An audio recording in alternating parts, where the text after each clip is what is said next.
I am the body snatcher. You know we love tummy tucks on this show. Welcome back to boxing. Yes! Welcome back, loyal fight fans, to another round of boxing. You know me, I am your humble host, Tummy Tom, and I very much appreciate the thumbs up on these videos. I appreciate the subscriptions.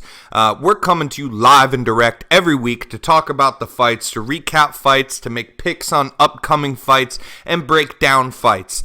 And we have been rolling with this show for what will almost at some point coming up here be 3 years. And I kind of wanted to say that for one, we might move the show from Wednesdays when they've always been going on to Mondays, just because it's a little bit, fresher coming off of the weekend of fights, and we're still keeping that feeling alive of, man, what such great fights just happened.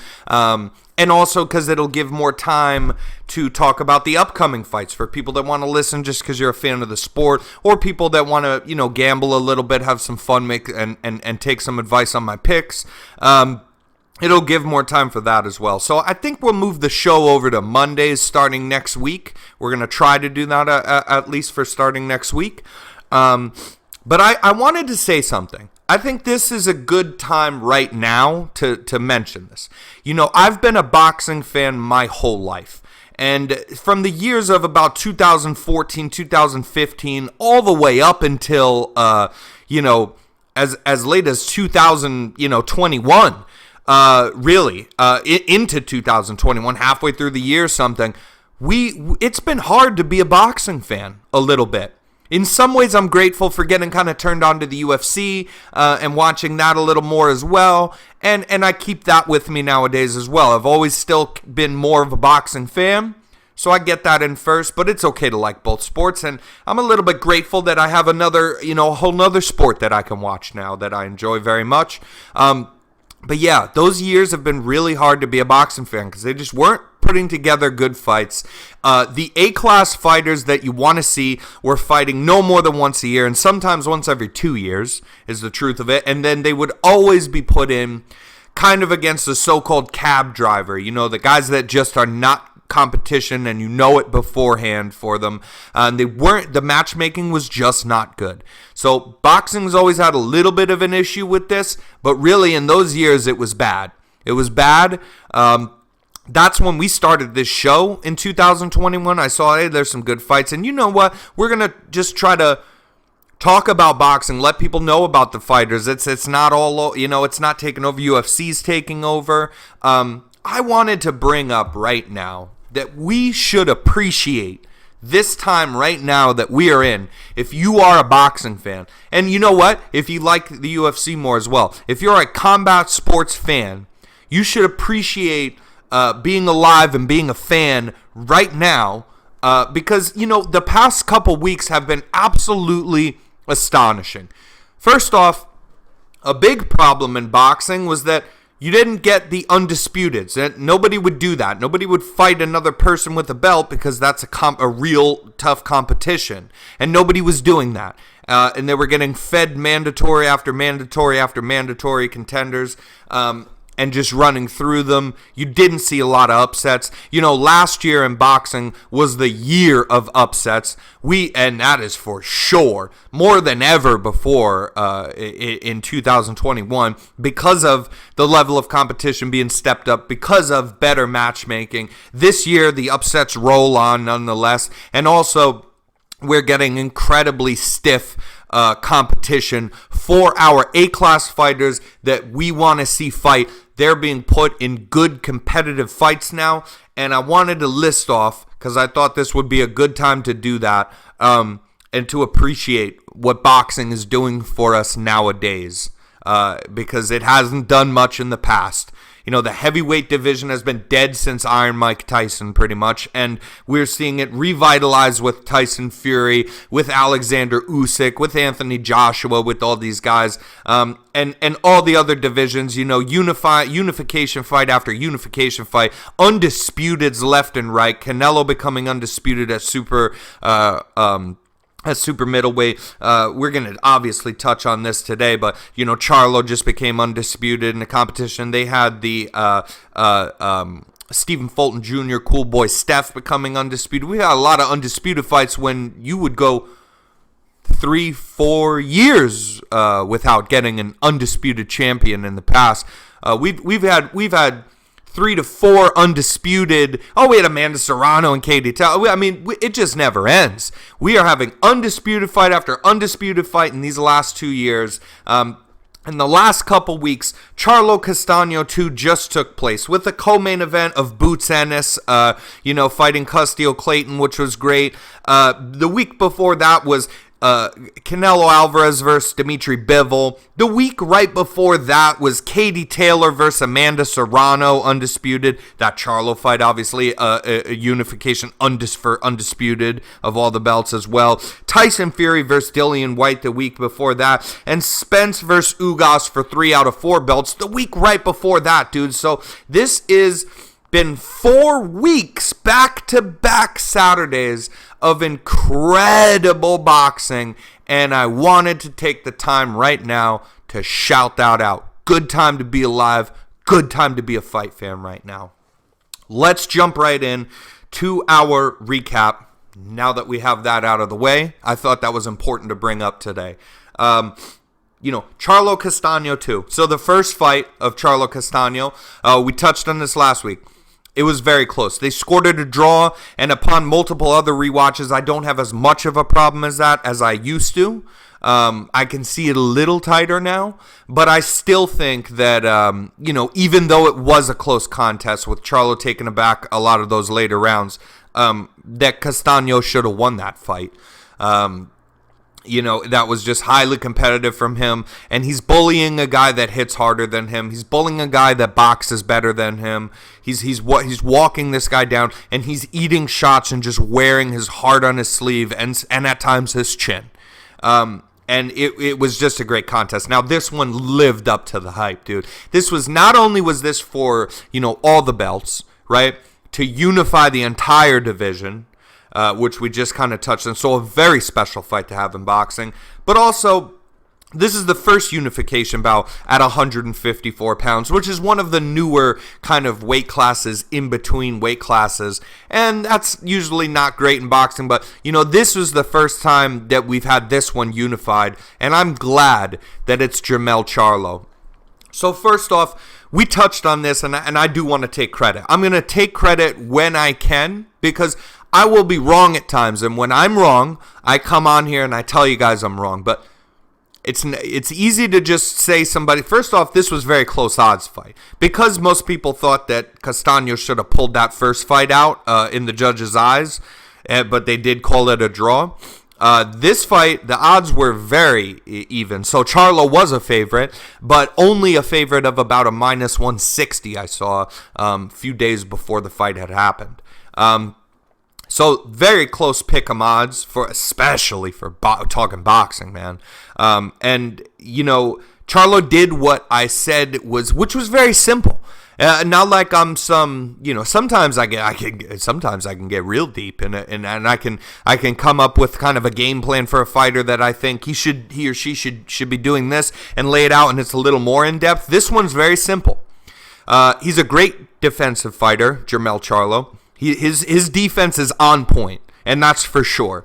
And he's a fantastic counter puncher, and he's a counter power puncher. He's a boxer puncher, right?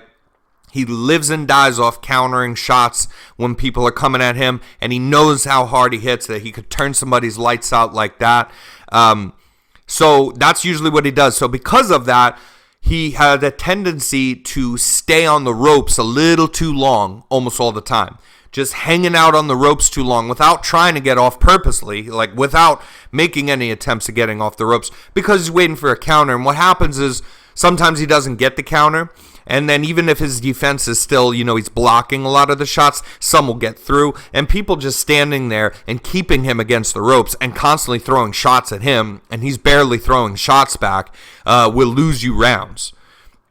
And, defense in some judges' eyes is not really appreciated that much. Now, even in judges that do appreciate a lot of defense, that can see the beauty in that, and they kind of score to that effect, even those guys, they need you to be getting off the ropes. They need you to not just be letting somebody try to wail on you and keeping you in one spot. They need to see some ring generalship going on there and controlling where the fight takes place. So Charlo, I said that I think that he needs to not be so complacent being on the ropes for too long.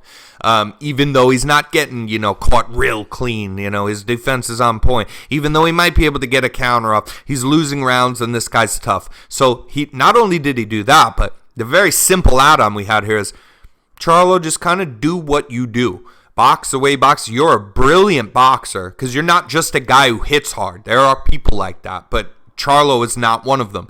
He's a very smart fighter, at least in the ring. He's kind of an emotional guy outside the ring, and I don't blame him for that at all.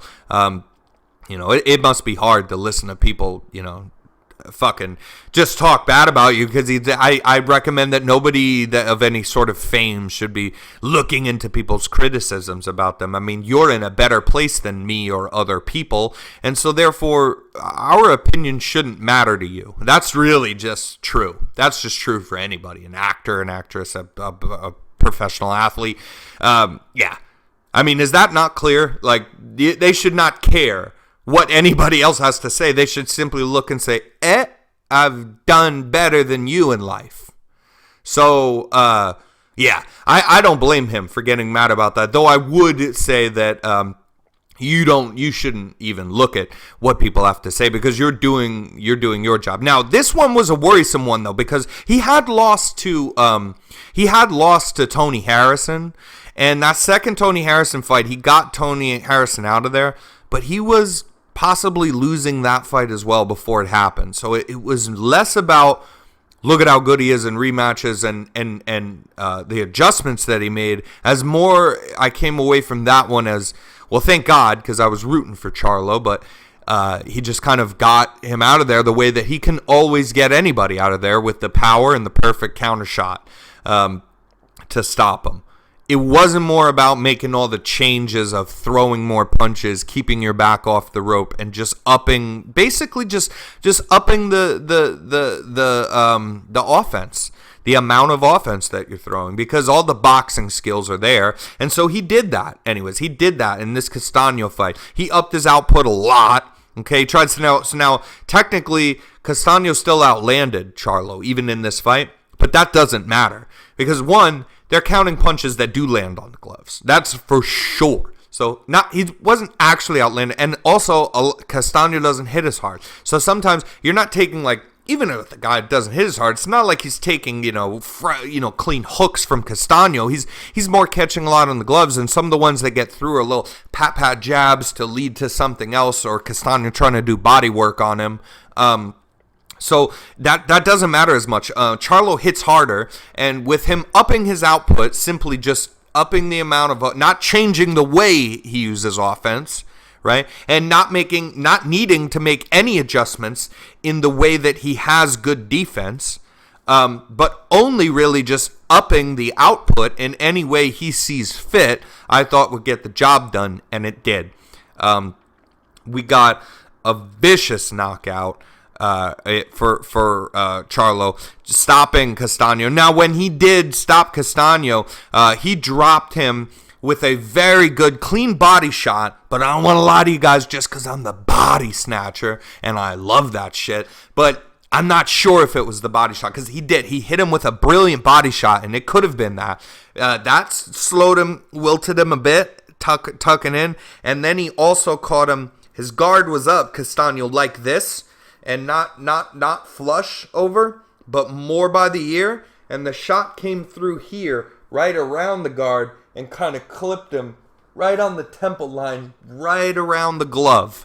So that was after the body shot, and needless to say, whichever shot that it was, he dropped Castano really bad with it, and then,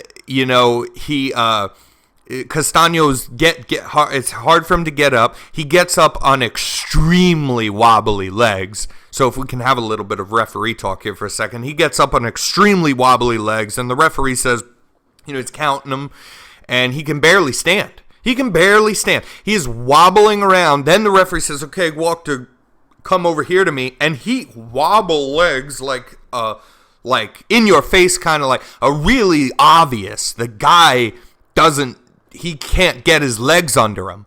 And the referee lets that go on. He just lets that man, I don't know if he had ill will for Castaño or something, but he's in there with a guy like Charlo, who sees this guy's on wobbly. The ref should have stopped it then.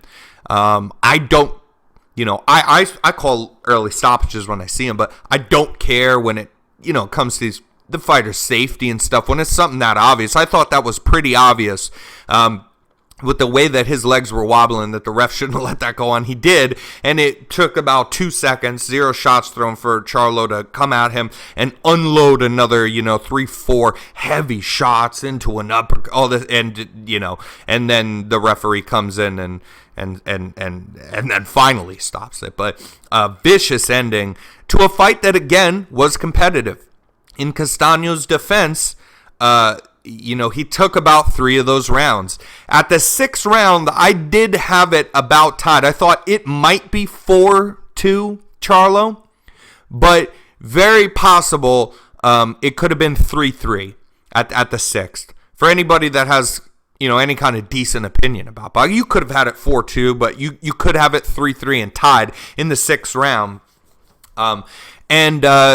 That's the other thing is Charlo's just just upping his output. Like I said, Castaño's still throwing more punches and technically outlanding Charlo. It didn't matter. You didn't need to, when you have a guy that hits harder and you have a guy that's trying to walk you down, but you hit harder, you will always be a fan of trading shots. You don't need to throw as many as him. Just make sure that the output is enough that you're making even close to even trades in there, and your abuse on the other man or woman that you're fighting will be greater because you hit harder. So the accumulative damage will be more against your opponent because you hit harder. And you guys are just basically trading, whether it's 50-50, 60-40, you're trading shots, and that's not smart for you if you're Castaño.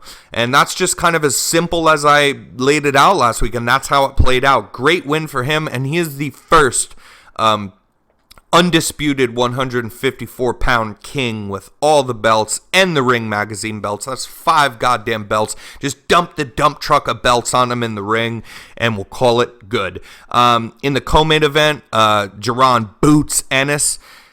Fantastic. He's a fantastic fighter. Now, even this knockout wasn't as impressive as other ones that he has had, but, Custio Clayton, one thing you could say, maybe he got hit in the back of the head a little bit, he did this, he did... Listen, this is what you're looking at. You're looking at a guy that never stood a chance in there, and he is a good boxer.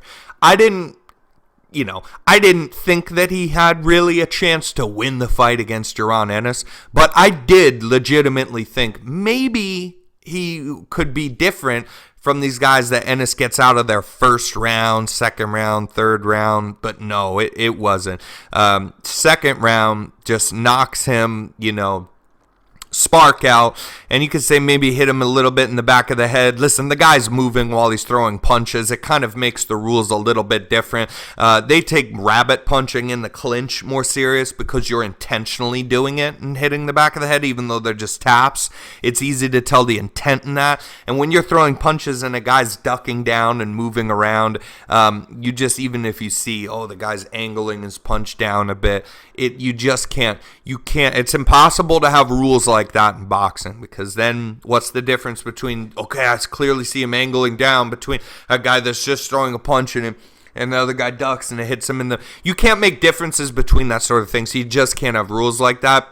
But what I'm looking at is a guy that never stood a chance. So the back of the head or a clean shot or anything, it doesn't matter. It doesn't matter. And also I thought it was a little more top of the head than direct in the back of the head is actually where you really just will get shut off, and it's softer in your skull. It's more dangerous to get hit there. Not as much on the top of your head. you know? So, obviously, the front of your head is the hardest part of your skull, but the top of your head as well is all right. It's the very back, not the top like this, where he kind of got hit up here. It's like the direct back. If you feel your head where the skull drops off, it's very soft back there, so that's why they have the back of the head rule. But I'm looking at a guy that never could have done anything. I'm not sure that he landed. I mean, I'd have to go back and look, but I'm really not being sarcastic. I'm not sure if he landed a punch on Jaron Ennis, and that says something because he couldn't get any offense off. Jaron Ennis came out there and owned the ring, immediately walk you down. I'm in the center. You move around and run away from me right off the bat before he was ever hurt. He's just prodding him with some body jabs, straights to the body, going up top, keeping him away with the jab, and controlling the ring, but right away in his mind. And I'm going to up my output. I'm shooting so Custiel Clayton's not hurt at all, before the knockout, but he immediately stood no chance mentally because he's letting the guy control him in the ring. He's not the Floyd Mayweather be standing on the outside, but that was never good. He had to show he's not scared. He had to stand there, and he had to trade with Jaron a little bit, move out, cut a little angle, do what you can. And again, I didn't think he could win because there's such a differential in the skill there, the skill sets between both men. But yeah, I think that there's not much of a conversation to be had about the whole shot and was it the back of the head. I think more it's the guy never stood a chance, and this isn't a cab driver. This is a very good fighter in Custiel Clayton. This is a guy who had a draw with Sergey Lipinets, who's a good fighter. Sergey Lipinets, another guy that Jaron Boots Ennis put away in his fight right before this. So Jaron Ennis actually technically now the mandatory for one of those goddamn organizations of the belts that Errol Spence has. So he's a mandatory for Errol Spence now with the win that he just got. And there was a little back and forth, at the ring, and you had a bunch of Boots Ennis guys and Team Ennis and a bunch of girls and fans and guys that they all have the pink hoodies on, and they're sitting there and they're like kind of screaming. There's a video of at Errol Spence, what you gonna do now? And they got Spence, who usually looks like he's just bored to be alive. God bless him, just look around and actually screaming back at them. I'm a big Spence fan. Obviously, I'm a big Jaron Boots Ennis fan as well. But you can't blame Spence. Oh, he's ducking. He's scared. Listen, Errol Spence, I think 34 years old, something like that. So as far as welterweight goes, this is an older guy. Terrence Crawford even, they're not old, but for that weight class and for the careers that they've had already, they're on the tail end of it. So even though they're still very good, possibly around the prime still there, they're not out of their prime, too old or nothing like that. But you have to look at guys' trajectories of their careers and where they're going. And, I'm not sure if we see a fight with one of these guys like Crawford or Spence with Jaron Ennis. You know who should take a Jaron Ennis fight really is Keith Thurman because he's not, he just finally came back. He had all these years out of the ring. You beat a guy like that, and you are right back in there. Now we can put you in a title shot. That's the kind of guys, if a Mikey Garcia is going up to that weight, try to maybe get a name like that. That's kind of what Jaron Ennis should aim for because everybody has been dying for 5 years to see Terrence Crawford and Errol Spence, and now you want to see another guy in there? You want to ruin this fight now? God damn it! It looks like we're gonna get it finally. Don't do it. Don't do it. Fight Crawford, and then after that, both those guys saying they might want to move up and fight Charlo. So that'd be a great fight. Boxing's just looking fucking good right now, man. It really is. This week, we have Boatzy versus Craig Richards. Now, listen, Boatzy, good fighter. I believe he's still undefeated. This Craig Richards contest is going to be very good. There's a fighter that you can test Boatzy with. I like to see something like that. You talk about a step up in competition. This is a good one right here. And then we have La Haraga taking on J.J. Metcalf. I'm a big J.J. Metcalf fan. I was upset when he lost to Ted Cheeseman, but that was an incredible performance that Ted Cheeseman had to dog through because J.J. Metcalf is a come-at-you dog, kind of a I-want-to-bully-you fighter. And he had his successes in that Cheeseman fight before Cheeseman got him out of there, you know. He certainly had his moments. He went on to, I believe, take another loss after that Cheeseman loss, so he's not in great shape. And now they're, like, feeding him to La Haraga. So La Haraga should really take this. You know, if you do, I mean, what's the most important thing I could tell you guys about this guy's boxing ability? La Haraga. Let me think. I know what it is. He has a rat tail in the back of his head, dude, so look out for him, okay? But no, La Haraga is very good. And now it seems like let's feed him JJ Metcalf, you know, because he's taking some losses here. But you know what, dude? If JJ Metcalf really comes out, this isn't like La Haraga is a very good fighter. He is what I would place in like a B class, though. He's not an A class opponent. This isn't. He should be favored to beat JJ Metcalf, but not by a minus 3,000. Not by a this is another mandatory fighter. This one is closer than that. If JJ Metcalf realizes the situation that he's in and trains harder than he ever has before, and he listens just a little bit. Because he has good power and he has good conditioning. You know, sometimes I get tired, but that's because his output is a lot. He has a chin. He has a good chin. He does get finished, like in the Cheeseman fight, because of the fact that he takes continued abuse. It's not an issue with his chin. It's just an issue with overall damage accumulating because of lack of defense. If he works on his defense a little bit in this fight with La Haraga, he has a chance. He has a chance. And he could, even in a losing effort, hurt La Haraga. So I really think he has a chance to actually pull this off. But no, I'm going to go La Haraga. And that's the same thing with that. This is a real good test for Boatsi. Craig Richards could get him out of there. That's a closer fight. The La Haraga, I think, is a safe pick, unfortunately, over JJ Metcalf. Not a safe pick. It's just, that's what I'm going to go with. But God bless JJ Metcalf. And if he gets that done, I am really happy for him, man. I want him to win it, but I'm just giving you my honest opinion of what I think would happen. And then we have David Benavidez. Oh, by the way, that La Haraga fight, those Boatsi and Richards, one of those guys on those DAZN fights, they're having one on a Friday. So you're going to get a good Friday, something to keep you busy on Friday before the Saturday night fights, when we will have on Showtime David Benavidez versus David Lemieux in the Battle of the Davids. Yeah, so David Benavidez, fantastic boxer, fantastic fighter, undefeated fighter, guy that is a former world champion, just didn't have his belts now only because of missing weight once. He also likes to sniff coke a little bit sometimes. So he fucking, you know, they stripped him of a belt once for that. I don't believe in that kind of stuff because I really, you got to hold people to making weight, but there's a debate to be had about performance enhancing drugs, period. For fighters, there's a debate, but that's for a separate time. If you guys ever want to hear it, and you can drop in the comments. I have my thoughts on it, but that's a debate for a separate time alone. But that's debatable, even to have that stuff going on where you're you know, saying nobody should take performance enhancing drugs. Either that, or maybe everybody could take them, huh? I mean, but anyways, that's a separate debate. I am 100% not open to any kind of an argument about these guys shouldn't be able to smoke weed or do cocaine or whatever the hell they want to do, man. Whatever the hell they want to do. I think that if you sniff cocaine and you go into a fight, it not only is it not going to be a performance enhancing drug, but you're going to probably get fucked up because all your senses are off. You're sweating more than usual.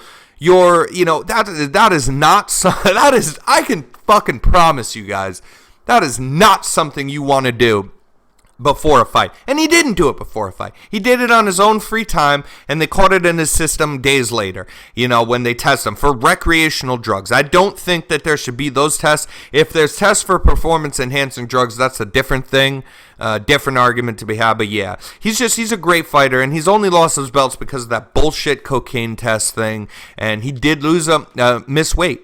And making weight is hard, and it's dangerous to cut weight, but Those rules are there for a reason. If you're fighting another opponent, it is unfair. You're both professional athletes to say one guy can be 5 pounds over. That is not right, and that is unfair. So those rules are 100% legit. And that he would lose the belt for that. Either way, he's a fantastic fighter. Now, he did win his last fight as well, so he's still undefeated. But his last performance, I mean, it's not like dude was, having a hard time or anything. But he's criticized a little bit that he could have got that guy out of there earlier. David Lemieux is a guy that should be handmade for David Benavidez, and here's why. Because not only should David Benavidez beat him because he's a better boxer, he has the most traditional, best jab that any boxing coach will tell you in every way of exactly and turning how you throw the jab, when you throw the jab, what the jab is for, what you set up off the jab. He has very good boxing fundamentals. He has almost unnatural speed, and he does have great power. He is a very good test for Canelo Alvarez, who he has been aiming to try to get that fight, and he just might. And listen, Canelo losing to Bivol is something that probably David Benavidez is happy to see, because that moves him closer to getting a fight. Instead of saying, I'm leaving this weight class, I've already unified, Canelo might have to go back down there and start fucking around to defend some of those belts. And he's already taken the belts off of Caleb Plant, off of, all of these guys. So who in the world would he defend that against at that weight class? It's going to be David Benavidez if he's back down there. So this performance, I believe, the matchmaking here is basically set up to say David Benavidez, with his quick hands and his power and his good boxing IQ and his relentless output, is great to matchmake against a guy like David Lemieux, whose defense is not on point at all, and whose boxing ability in general is not one of the elites. I'm not trash talking the guy here, but he's not one of the elites whatsoever like Benavidez is. But yet also, David Lemieux has a fucking, a mean overhand on him, a mean hook on him, and that's kind of all he's going to throw, and he's an action style, just try to be aggressive all the time. So you should see a fight where it'll look exciting and cool because David Lemieux's throwing a lot of punches, and maybe David Lemieux can catch one good time Benavidez and kind of, back Benavidez up at least for a bit and be like, ooh, look at that, and it's exciting. And then it's handmade to see David Lemieux face down in the ring at the end of it as well. And what David Benavidez needs to do is get on that microphone and rock that shit, dude, and fucking, really set it up to get the Canelo fight. Call Canelo out, do it in the right way, have some swag when you get on that microphone. Don't just sit there and thank you and I want to thank God and stuff. That's great. That's all great. But when you've been aiming for this fight, you're getting turned down. Now, this is the perfect time. David Benavidez is living right now in the time that he has dreamed of, whether he knows it or not, as far as getting the Canelo fight. Canelo coming off that loss might have to move back down. If he wins again, he's already a mandatory for Canelo. He has been. And if he wins again, he's the only guy worth any name value with the best resume that Canelo hasn't faced already at that weight class. He could very easily get that Canelo fight. Now, if he really gets a good performance here, he knocks David Lemieux. He doesn't win, but he knocks David Lemieux out, and he gets on that microphone, and he has some good swagger about him, and he calls out Canelo in just the right ways. He might end up getting that fight, and that would be a fantastic fight. But until next time, loyal fight fans, stay loyal. Enjoy the fights, and we will see you hopefully on Monday where this podcast is moving to.